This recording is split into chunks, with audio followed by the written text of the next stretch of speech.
मधुपुर में NGT act की खुलेआम उड़ रही है धज्जियां।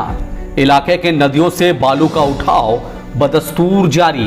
बेखौफ होकर बालू माफिया कर रहे हैं नदियों से बालू का उठाव। एक तरफ जहां सरकार द्वारा पर्यावरण संरक्षण और संवर्धन को लेकर नेशनल ग्रीन ट्रिब्यूनल एक्ट यानी एनजीटी एक्ट के तहत झारखंड राज्य में 10 जून से 15 अक्टूबर तक नदियों से बालू के उठाव पर पूरी तरह से रोक लगा रखी है, वहीं दूसरी ओर देवघर जिला के मधुपुर अंतर्गत मोहनपुर नदी एवं लोहराजोर नदी से बालू का अवैध उठाव आए दिन हो रहा है।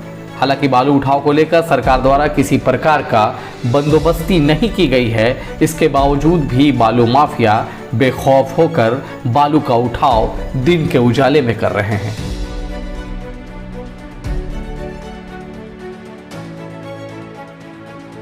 दिवजूद की टीम आज सुबह इन इलाकों के नदियों का हाल जानने निकली तो कैमरे की नज़र में कुछ तस्वीरें रिकॉर्ड हुई हैं जो आप अपने स्क्रीन पर देख रहे हैं। आप इन तस्वीरों में देख सकते हैं कि मोहनपुर नदी में एक ट्रैक्टर लगी हुई है और ट्रैक्टर में बालू लोड किया जा रहा है।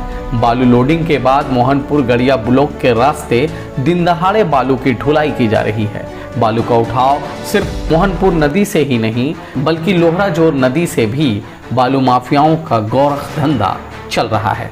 इसके अलावा भी कई ऐसे नदियां हैं जहां से बालू का उठाव की जा रही है। इन बालू माफियाओं के कारण पर्यावरण को सीधे तौर पर नुकसान पहुंचाई जा रही है। बालू को नदियों से इस तरह गायब कर दिया जाना नदियों को मार देने के समान है। इस संबंध में दावजूद ने कुछ सवालों को लेकर पर्यावरणविद सह वरिष्ठ समाज सेवी घनश्याम भाई से दूरभाष पर बातचीत की। घनश्याम भाई ने नदियों के बालू को बचाने और इसके अधिकार को लेकर बताया कि नदियों से बालू उठाया जाना गैर कानूनी है और पर्यावरण के लिए बेहद ही खतरनाक है। आइए जानते हैं घनश्याम भाई ने और क्या कुछ कहा।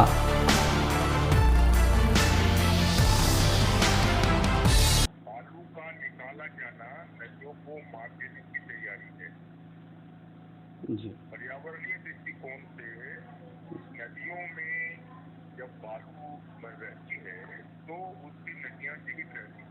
जी जो ही हम बालू को धीरे धीरे हटाते हैं क्यों ही नदियों में जो पानी रिचार्ज होने की पूरी प्रक्रिया है वह समाप्त हो जाती है और नदी धीरे धीरे मरने लगती है। इसका उदाहरण आप अभी अजय नदी को देख सकते हैं। जी ये बहुत साफ तौर पे है और अजय जैसी सैकड़ों नदियां हैं झारखंड में जहाँ पैदा हुई है। ये नदियों को अगर बचाना है तो नदी के बालू को बचाना पड़ेगा, ये बहुत जरूरी। जी एक तो ये बात है। दूसरी बात यह है कि नदी से बालू निकालने की पूरी प्रक्रिया भी अपने आप में असंवैधानिक है।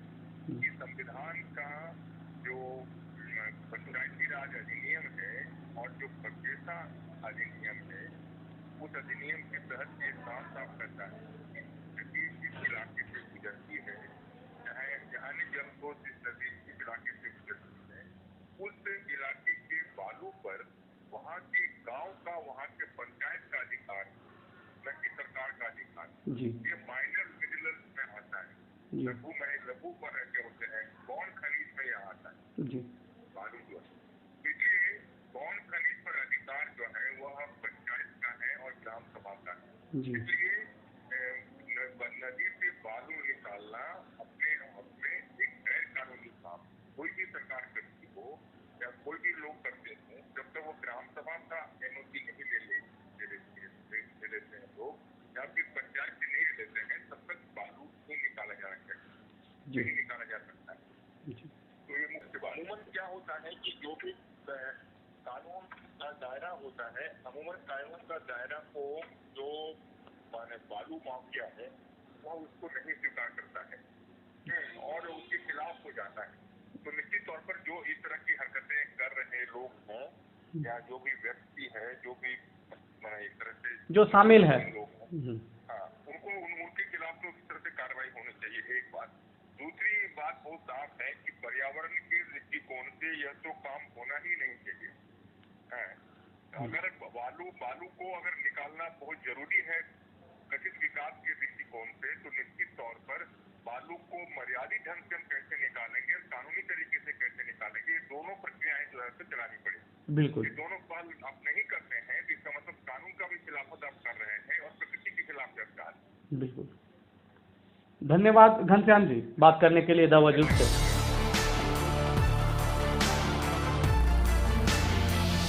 हालांकि ऐसे बालू माफियाओं पर संबंधित विभाग एवं स्थानीय प्रशासन द्वारा कार्रवाई की जाती रही है, पर सवाल यह उठता है कि कार्रवाई के बाद भी ऐसे बालू माफिया पुनः सक्रिय क्यों हो जाते हैं।